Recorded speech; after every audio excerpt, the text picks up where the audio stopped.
Hi guys, and many thanks for joining. My name is Kate and I like to talk about crime investigations and missing people. If you are new to my channel, please don't forget to subscribe below, hit that notification bell so you are the first one to know about any new videos I upload, like and share the video. Thank you. Now, before I get started, I just want to say that I try to avoid the politics as much as possible, but because today I want to talk to you about Kate and Gerry Mccann, Madeleine's parents. I think that by talking about politics, it will put more in context what a role that played in the whole investigation and the whole media. So we know that Gerry Mccann was friends, I suppose he's still friends, with Gordon Brown's brother, and on the night of Maddie's disappearance, he actually called Brown's brother, and in turn, his brother asked Gordon Brown for assistance with the case and with the investigation. Later on, 3 British prime ministers came out publicly in support to Madeleine's parents, and those were Gordon Brown, who I believe at the time of Maddie's disappearance he was a chancellor. I do apologize if I'm mistaken. Then Theresa May, who used to be a prime minister, and David Cameron. Now, at first, David Cameron, he refused to get involved in the case and to meet with the parents.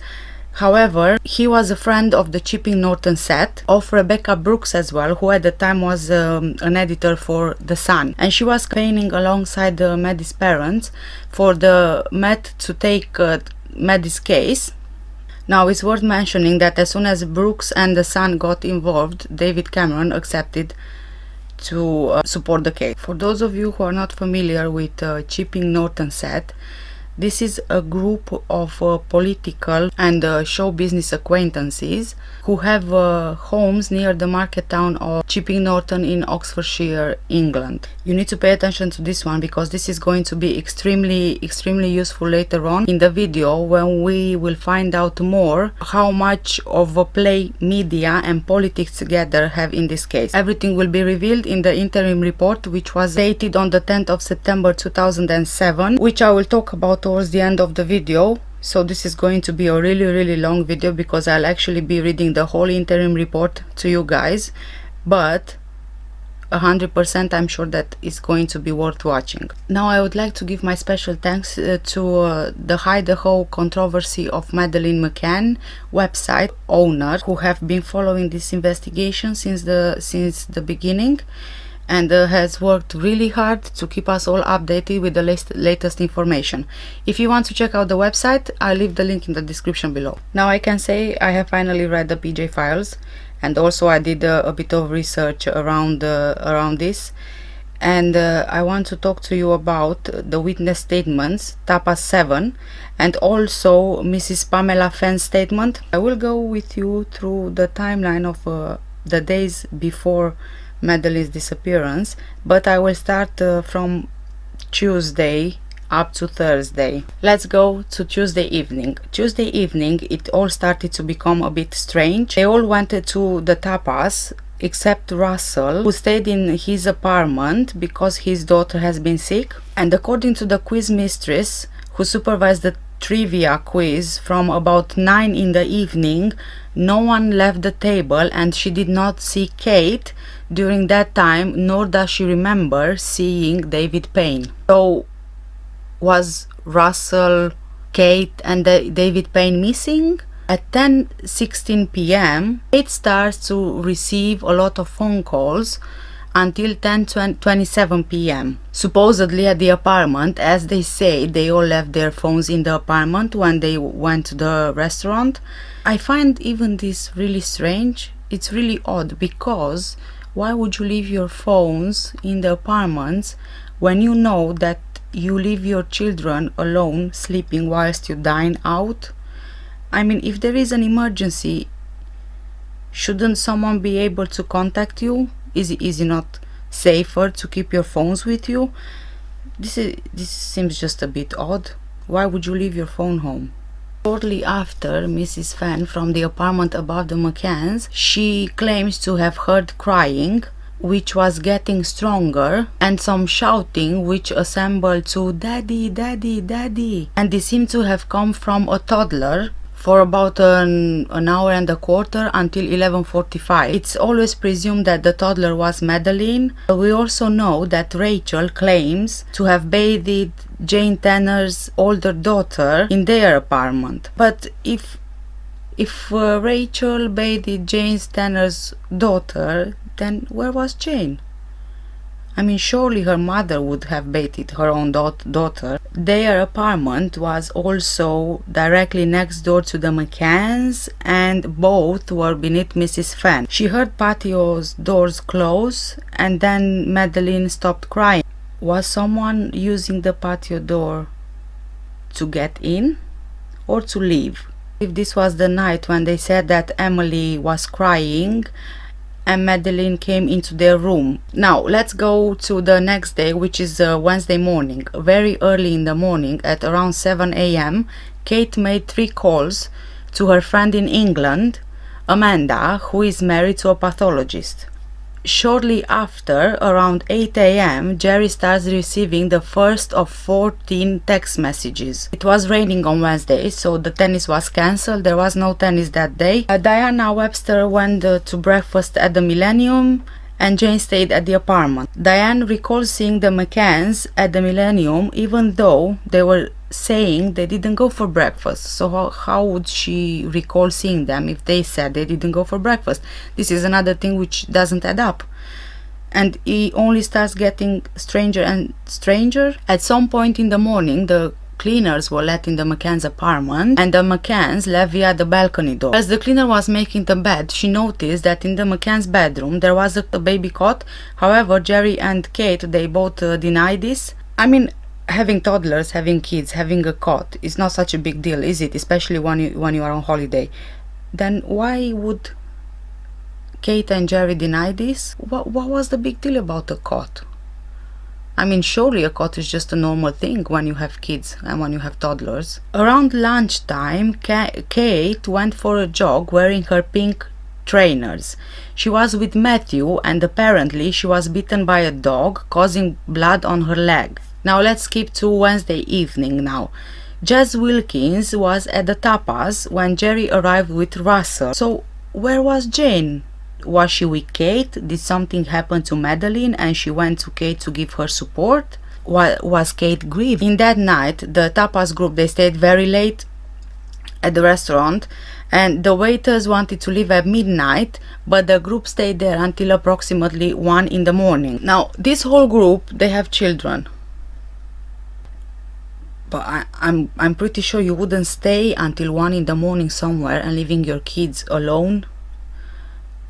Unless, was there something really important that they had to talk about? Now, according to Kate and Gerry, they left around 11 in the night. Gerry says that he left first, and when Kate came back in the apartment, Gerry was already in bed. Now, Gerry says that Kate spent a few moments in bed, and being disturbed by his snoring, she actually left to go sleep in the children's room.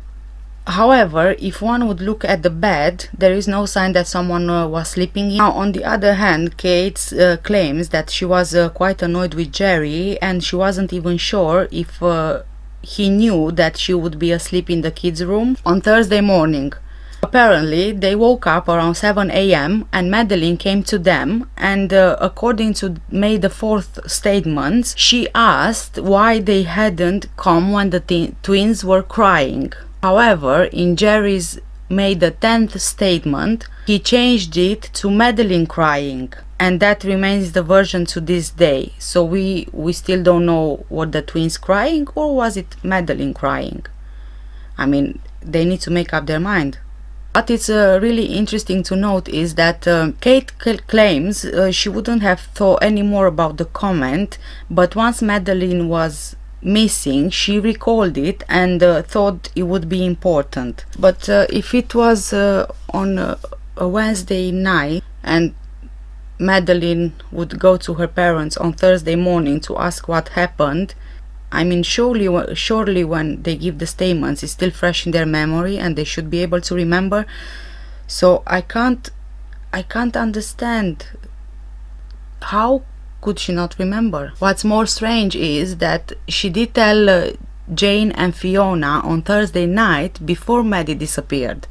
If, as she claimed, she told them on Thursday night, then surely she would have told them the same version she told the PJ on May the 4th, that it was the twins that were crying. Then why did Jane and Fiona both claim that she told them the version that Madeleine was crying, which was the corrected version, and this came 6 days later to the previous version?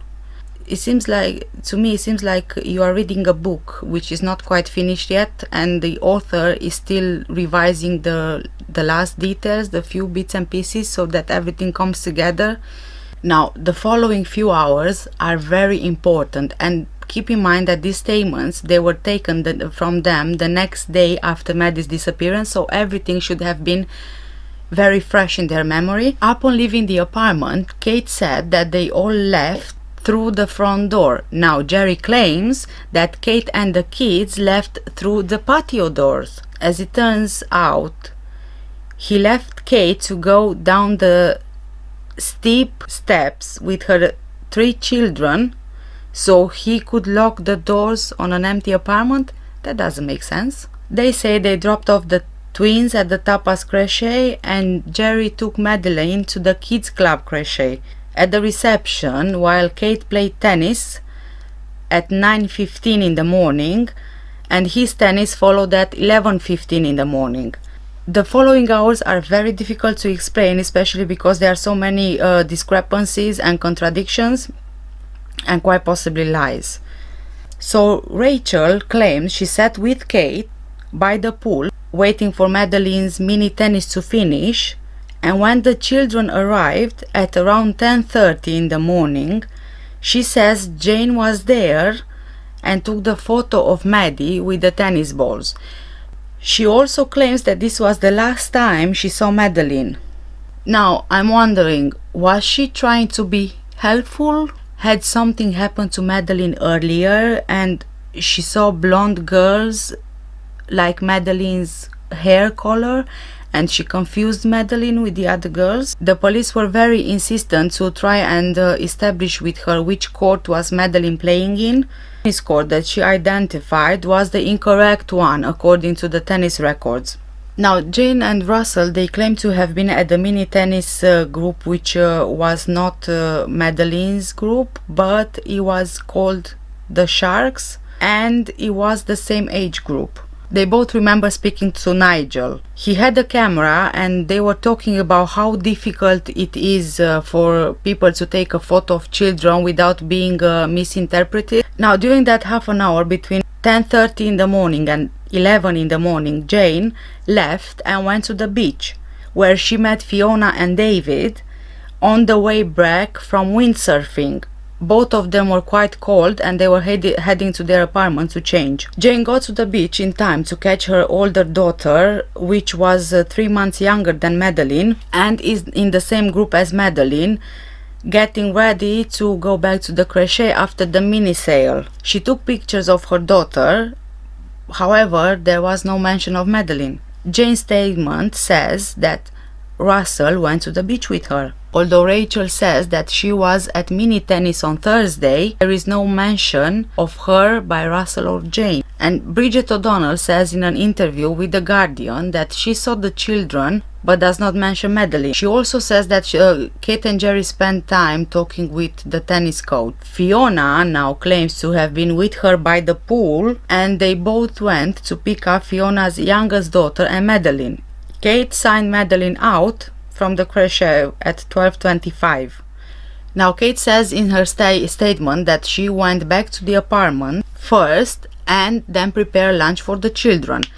But Gerry says that it was him who went to pick up Madeleine, and he remembers that because he took the shortcut. Now, Kate says that she went back to the crochet to see if Gerry had picked up the twins. Neither of them appear to know, and Catriona, who was the nanny, doesn't remember who picked up and dropped off Madeleine on Thursday. This is very interesting because the police timeline diagram show that even though Kate and Gerry say the twins were in the crèche, there is no record whatsoever that they attended on that day. Rachel claims that the last time she saw Madeleine was during mini tennis. Was that mini tennis on Thursday? Or was she mistaken and Madeleine didn't play? Or was it on Tuesday when Madeleine's group played? In which case, the last time she saw Madeleine would have been on a Tuesday. Either way, Rachel did not see Madeleine by the pool when they were playing tennis. As she says, the last time she saw Madeleine was when she played tennis. If that was the case, is it true that Jane and Rachel were playing tennis and Maddie wasn't there for the last picture? Is Rachel lying about the last time she saw Madeleine? Jane says she saw Madeleine. Now Rachel says she didn't see Madeleine. Are they both lying about being there? Is it possible that they were both trying to be helpful but they got the story completely wrong? Was possibly not everyone on the same page with how the story should go? The McCanns claim that they took the twins back at the crèche at around 2:40 in the afternoon and dropped Madeleine off at around 2:50 in the afternoon. So then that begs the question, why did Fiona say that she had the twins in the afternoon? Were the twins really at the crèche, or this is another made-up story to match the last picture? Now let's go to Thursday afternoon. During the afternoon, Kate and Gerry managed to book a tennis court where they played before Gerry carried on playing with one of the other guests. Kate went for a jog and passed the Tapas7, who were down on the beach at the Paraíso. The owner, Miguel Matias, claims to have seen Madeleine dancing with her daddy at the restaurant and passed the footage to the PJ. However, the footage confirms Madeleine was not there, so probably the owner was mistaken and he possibly confused the other children with Madeleine. And this only confirms the possibility that it's more likely more of the witnesses, they made the same mistake of confusing the children with Madeleine. Now we are on the same day for high tea. Gerry said he's been at high tea while the children were there, and Kate arrived after her jog at approximately 5:30 in the afternoon. Catriona, the nanny, on the other hand, claims Gerry wasn't there and he was playing tennis, which is really strange, and besides, who would have told her that and when? Catriona was invited to the McCann's home during November prior to derogatory statements and may have learned details, and she became confused. Strangely enough, she also remembers details such as Kate wearing a jogging outfit. She either heard details and made her confused, or what if she was indeed paid by the McCanns to stick up to a story, to cover them? Kate was consistently claiming that Madeleine was really tired and she kept asking her mother to carry her at the apartment. The children were signed out at 5:30 in the afternoon. Kate then carried her back to the apartment, but Gerry claims they went to the patio doors and he let them in through the back. So remember the patio doors with the steep steps? So if really Kate has been carrying Madeleine, how did she manage the twins as well on her own without Gerry's help, climbing the steep steps at the rear of the apartment? Now this was a few hours before Madeleine supposedly disappeared, and yet Kate claims she went through the front doors. So Gerry claims they went through the back doors, the patio doors, and Kate claims they went through the front doors. I mean, surely a few hours before your child's disappearance you would precisely remember which door you used. Now even the following morning when they gave their statements, they still couldn't decide which doors they used. Thursday evening, the night of Maddie's disappearance. Now there are so many inconsistencies about the next few hours. I'm really hoping that you guys will not be confused.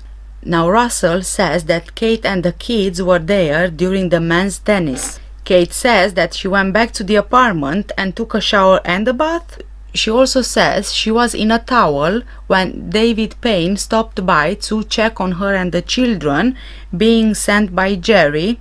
and this was at around 6:30 p.m. It seems that Gerry asked David to pass on a message to Kate to see if she needs any help to take the children to the recreation area. But if Gerry wanted to know if Kate needs help with the children, wouldn't he go himself to ask? Why would he send his friend to ask? Now we talk about Mrs. Fenn, and according to an interview with Gonzalo Amaral, she did see David Payne on the balcony at around 7 p.m. Gerry had gotten to tennis at 6 p.m. The others have arrived a while later from the Paraiso restaurant. David Payne was back at his apartment at around 7:10 in the evening. The police asked Fiona, and they finally had her agree that she had no idea where David Payne was between 6 and 7. Fiona went out jogging while the children were bathing, and just before it was time to go to the tapas, which made them a little late. Gerry and Kate and Rachel and Matthew Oldfield arrived first. Jane, separate from Russell, she arrived a bit later. Now, during dinner, the waiters claimed that only the men ever got up from the table, and no one really knew why they left the table until after the disappearance, when they presumed they left the table to check on the children.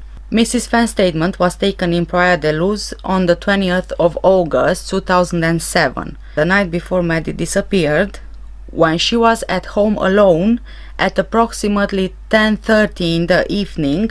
She heard a child cry, according to her statement, and the crying seemed to be that of a young child.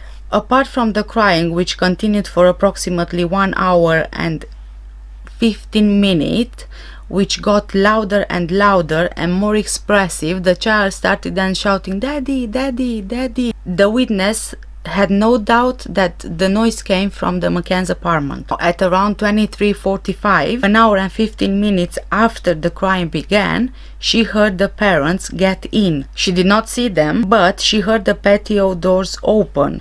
Now, Mrs. Fenn was quite worried about the crying because it's been going on and on for more than an hour, and he was only getting worse and worse, which again begs the question, were the parents getting in the apartment through the patio doors, or someone was leaving the apartment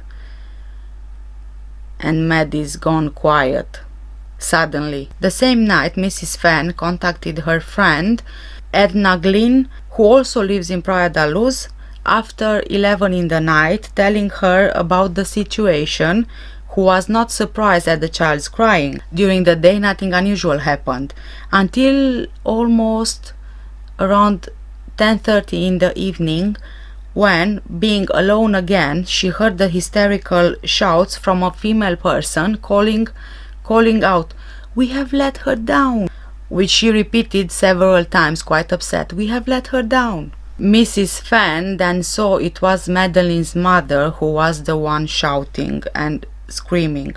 When leaning over the terrace, after having seen the mother, Mrs. Fenn, she in fact asked Kate's husband Gerry what was happening, to which Gerry replied, "A girl has been abducted."